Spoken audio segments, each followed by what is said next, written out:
CBS presents this program in color.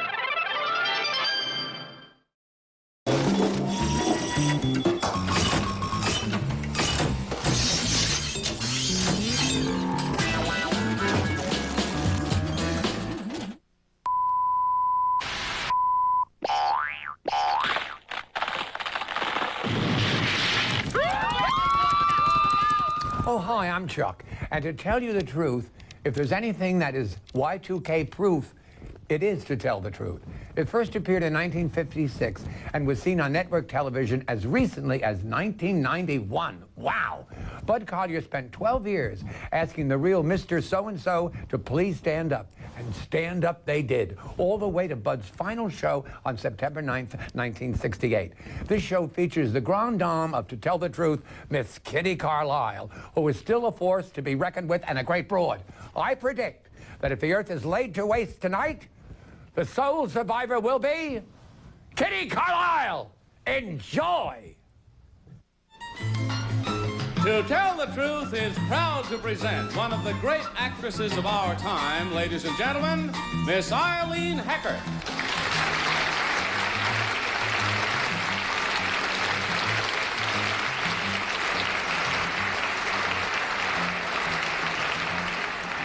Thank you, and I'd like to introduce you to the best insurance agent in all of Connecticut, my husband, Jack Yankee. Is this Jack Yankee? Is this Jack Yankee? Or is this Irene Hecker's husband, Jack Yankee? Well, we'll soon find out as they try to fool this panel. Bert Convy, Joanna Barnes, Orson Bean, Kitty Carlisle, plus 100 of the people in our studio audience on To Tell the Truth.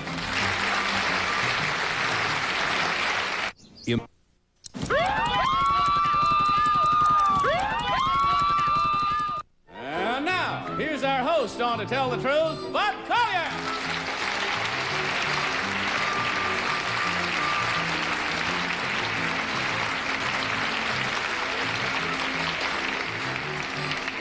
Thank you very much. Boy, it's a great personal thrill for me to just sit here alongside of Eileen. Because in my estimation, she's really one of the great young actresses Here, that here. we have. It's an honor. Thank you, darling. We're delighted that our show You're a pussycat. receives that honor. Let's start the first part of our game, this time with Kitty Carlisle. Kitty? Thank you, Bud. Well, it's a wonderful thing to have you and delighted to see you here. Thanks. Can you tell us how you met Mr. Yankee? At Ohio State University. What were you doing there, both of you? Two-part Going to question. school. Bert Convy. Which is Beautiful. I wanted to know what you were studying. But all right. Bert. Your husband's name is Yankee. Is he a Connecticut Yankee? I guess you get that all the time. You have children, don't you? Yes. I know you do because we commiserated once. What do you have? You have boys. 3. 3 boys. Yes. Big ones. 8, 14, 16. Joanna. Isn't it terribly difficult raising a family while you're, busy on the road and stuff like that? No. No? Just... I have a lovely husband, a beautiful nurse. Orson. I wonder about that. What's the next thing you're going to be seen on on Broadway? Well, I do have a new play, but the producer hasn't announced it. I better not say, So you better Orson. not say it, right? It's a comedy, and I play a 77-year-old Jewish lady. That's all I can say. Beautiful. Kitty. Who disciplines the children, Miss Hecker? You or your husband? Jack's better at it than I am because he's more consistent. That's a very good thing. Bert. What do you do for relaxation?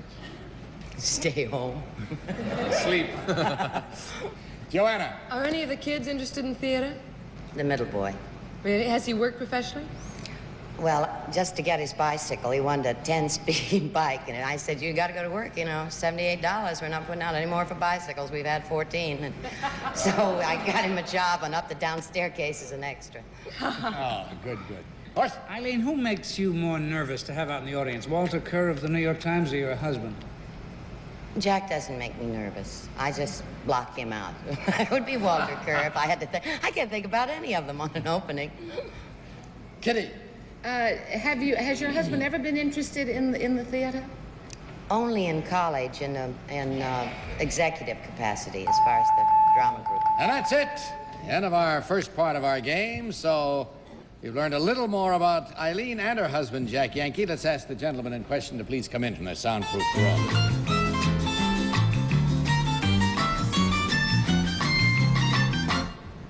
All right, panel, see if you can find out which of these gentlemen is married to Eileen Heckert. And we'll start the questioning with Joanna Barnes. Joanna? Number one, where did your son make his movie debut? Oh, the movie that Eileen did, Up the Down Staircase. Number two, actresses sometimes bring their work home with them in an emotional sense. What has been your wife's most difficult role for you to bear? I do not have that problem with Eileen for the simple reason that most of the time when she has a show, she at least has an hour to come home in the train. She completely relaxes. Like screaming at the conductors on the train. I know how it is. Orson. Are you relieved, number three? Are you relieved on the day that Eileen closes in a show? Not really. She's great. She doesn't get carried away with it at all. She's no trouble around the house, whether it's a hit or a success.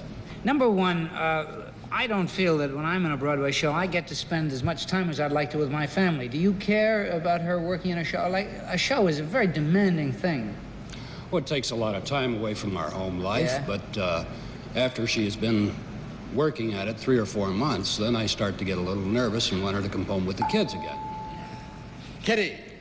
Number two, Miss Heckert told us that you were better at disciplining the children than she is. Do you believe that's true? Definitely. Somebody has to be. And it's you. Definitely. Number three, how many bicycles have you bought since your children have been of bicycle age? Well, let's see. Mark is the oldest. I think he's gone through 2 or 3, so it's at least 5. 5 bicycles? Yes. Uh-huh. And number one, how long have you been married? 25 years. Oh, my goodness. Well, number two, what were you studying when you met? I had no goal at that time. I was been thinking of business all the way back as far as I can remember. Bert Convy. Yes, now you were a Hoosier, weren't you, number three, when you met your wife? No, we were at Ohio State. Oh, then you were a Buckeye. I was a Buckeye. Son of a gun. Number one, what do you... Now, when Eileen is working, she has 1 day off a week, Sunday, and that's it. What do you do on that Sunday? We try to keep it pretty much to ourselves. You mean you lock the kids out of the house, or...? No, we don't usually like to entertain on Sundays. And that's all the time we have. Mark your ballots, if you will, please, panel. Mark them at once without change. And while you're voting, it's time for our studio audience to vote. So, audience, when I say vote, please select number 1, number 2, or number 3. Are you ready? Vote.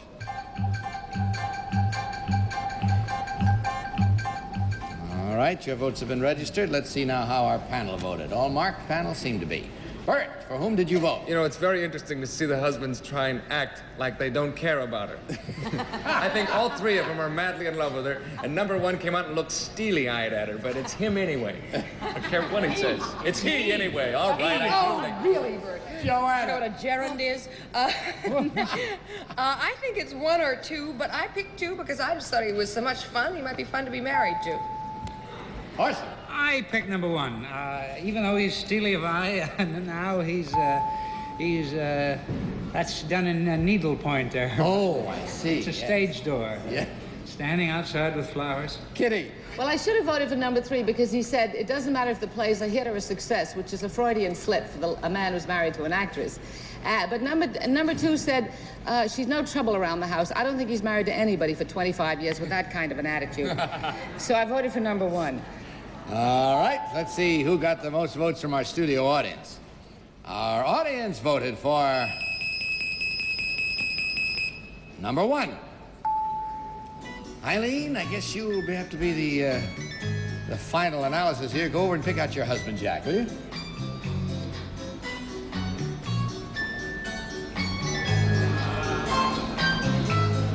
You didn't get any money.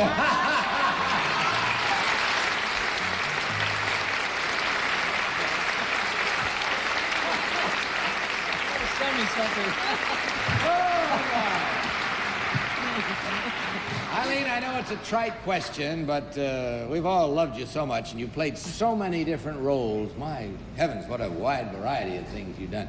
Is there any one that stands out as your favorite in television or theater? Oh, but I really can't say that. I enjoyed Picnic and Dark at the Top of the Stairs, and I even liked I loved the last four, and I liked, even The Old Ladies and Save Me a Place at Forest Lawn, and there are a lot of like. It's quite obvious that you do thoroughly enjoy everything you do, so that's half of the charm of it all. And long may you wave. It's been a joy. Thank you. Would have tried anyway.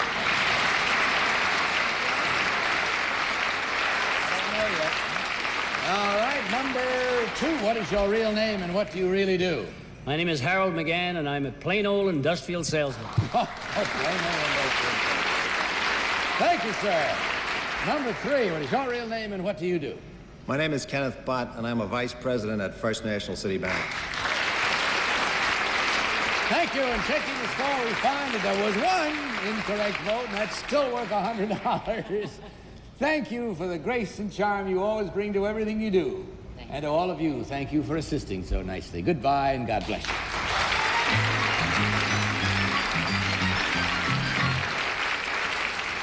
Ladies and gentlemen, our next guest on To Tell the Truth is the dean of a most unusual college. Let's meet him now.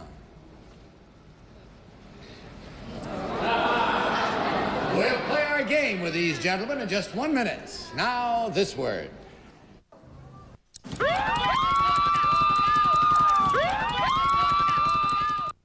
And now let's meet our college dean.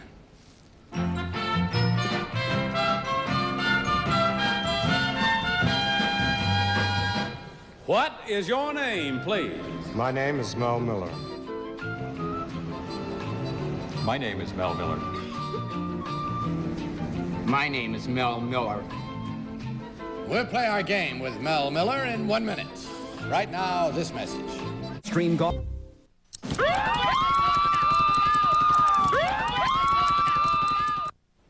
Very well, panel, open up your envelopes, please, and follow along. Open up your envelope. I, Mel Miller, have spent all my life in the circus. I've been a clown, circus press agent, and until last spring, curator of the Ringling Museum of the Circus.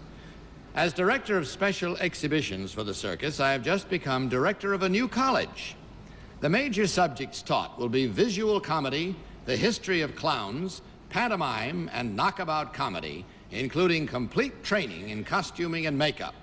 I am the dean of the world's first and only College of Clowns. Signed, Mel Miller. This portion of To Tell the Truth was brought to you by Skippy, the peanut butter with true honest-to-goodness peanut butter flavor, another product of Best Foods. The next portion of To Tell the Truth is brought to you by Soothing Pink Pepto-Bismol Liquid for upset stomach. Panel, these 3 gentlemen all claim to be Mel Miller. Let's start the cross-examination with Orson Bean. Orson? Thank you. Number 3, where does the term slapstick come from? Slapstick is an old origination from Broadway or vaudeville days. What is a slapstick? Slapstick is a visual type of comedy that's drawn out pantomime sort of thing. Isn't it anything, doesn't it come from a particular thing, though, that expression, or is it just a generic term? Well, it could stem from the English clowns of the gestures, which have been with us through the ages. Number 1, why are there so few great clowns? You can name, on one hand, Grock and a few of the others. Why? I think that the young people today are not being interested in the clowns. That's why I have the school.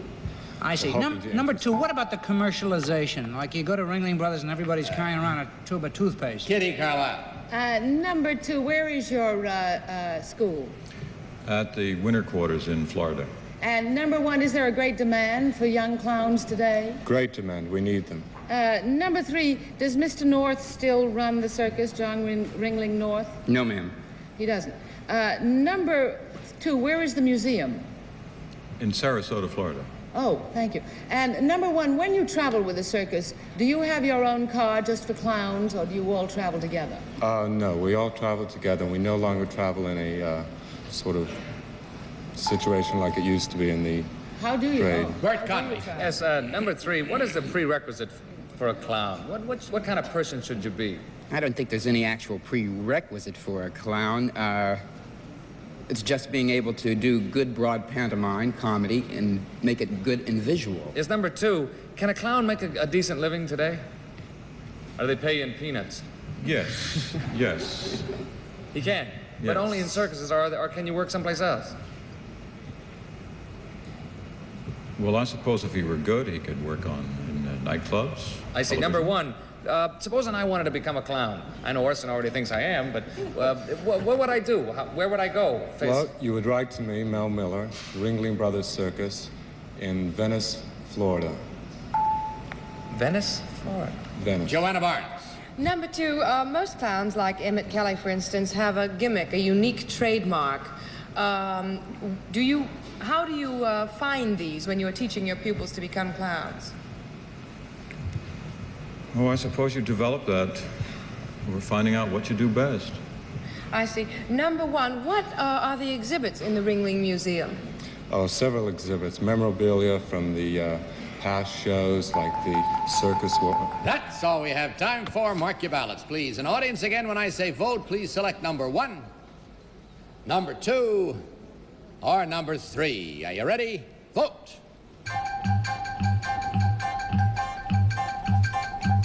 Well, let's see how our panelists voted. Are all ballots marked? It's obvious they're not. They're not marked. Now they're being marked. All right, Bert, for whom did you vote? I think it's interesting because once we find out who the real one is, he's going to light up.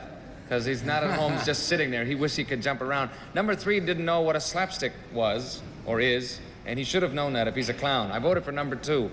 He has the proper demeanor. Joanna. Well, I also voted for number 2. I think that he's right about developing the gimmick from the person's personality. Orson. Yeah, 3. A slapstick is a double-edged stick that when you hit somebody in the head, it goes, and it sounds like the noise was made by his head. I voted for number 2. Oops. Yeah. There goes 2. Kitty. Well, guess what? I voted for number 2. Ah. All right, we find out how our audience voted and meet the real Mel Miller in 1 minute. Right now, this message. I'm Kathy. Very well. Your votes are in, panel. Let's see who got the most votes from our studio audience. Our audience voted for number 3. Time to find out now which of these sweet gentlemen is, in truth, the dean of a school for clowns. Will the real Mel Miller please stand up? No use fooling.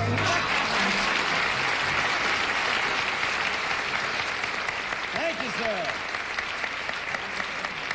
I'm sure we'd all love to see what Mel Miller looks like, really. So, Mel? I really don't want to light up. I don't get any money. Thank you. And where is the circus now? Yes, by the way, we haven't mentioned that. I work for Ringling Brothers Barnum and Bailey Circus, and the show is now playing in San Francisco, California. Well, great. Sounds like an exciting new job, if that's what it is for you, and much success. A very exciting one, but... Number 1, what is your real name, and what do you really do, and what do you really look like? My name is Clark Burkhalter. I do television commercials, and it was fun anyway. Thank you. Number 3, what is your real name, and what do you do, and what do you look like? Robert Ruker, I'm an organist. Thank you. Checking the score, we find that there was only 1 incorrect vote, but that's still worth $100. And thanks for being with us. You lighted up our day. Goodbye, and God bless you.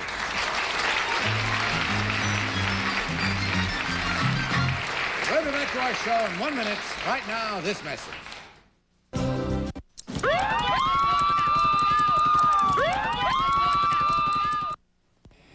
I'm afraid that's all the time we have. And ladies and gentlemen, I say that rather more heavily than usual because it is really all the time we have. This marks the last in the current series of To Tell the Truth programs. It's been a rich and rewarding 12 years, thanks to you, thanks to this beloved panel, believe me. Thanks to everybody backstage and on stage, cameramen, even the cameras that kept breaking down. We thank you all, because without it, it just wouldn't have been in any shape or form. It was good fun with dear friends. And until we meet again, I want to remind all of you to tell the truth. God bless you. This portion of To Tell the Truth was brought to you by Fantastic Disinfectant Spray Cleaner, the new aerosol that cleans and disinfects. To Tell the Truth is a Mark Goodson, Bill Todman production, the program recorded. This is Johnny Olson speaking, and thank you for being so nice.